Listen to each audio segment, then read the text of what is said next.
രാഹുൽ മാങ്കൂട്ടത്തിന് പകരം ആരെ യൂത്ത് കോൺഗ്രസ് അധ്യക്ഷനാക്കണമെന്ന കാര്യത്തിൽ നേതൃത്വം ആലോചന തുടങ്ങി.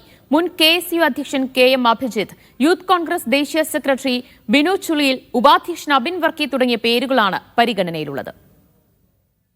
രാഹുൽ മാങ്കൂട്ടത്തലിന് പകരക്കാരനെ തേടുമ്പോൾ 4 പേരുകൾ നേതൃത്വത്തിന്റെ പരിഗണനയിലുണ്ട്. ഇതിൽ യൂത്ത് കോൺഗ്രസ് ദേശീയ നേതൃത്വത്തിലേക്ക് പരിഗണിക്കപ്പെടാതെ പോയ KM അഭിജിത്തിനാണ് 1ാം സ്ഥാനം. സാമുദായിക സമവാക്യങ്ങളും അനുകൂലം.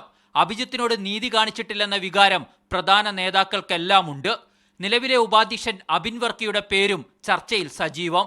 സംസ്ഥാന പ്രസിഡന്റ് തിരഞ്ഞെടുപ്പിൽ 1,60,000-ഓളം വോട്ട് നേടിയതും അബിന് അനുകൂലമായ ഘടകമാണ്. പക്ഷേ സാമുദായിക പരിഗണനകൾ തിരിച്ചടിയാവാനും സാധ്യതയുണ്ട്. KC പക്ഷത്ത് നിലയുറപ്പിച്ചിട്ടുള്ള നിലവിലെ ദേശീയ സെക്രട്ടറി ബിനു ചുള്ളിയിൽ, തൃശൂരിൽ നിന്നുള്ള വൈസ് പ്രസിഡന്റ് OJ ജനീഷ് എന്നീ പേരുകളും പട്ടികയിലുണ്ട്. മീഡിയ 1 തിരുവനന്തപുരം.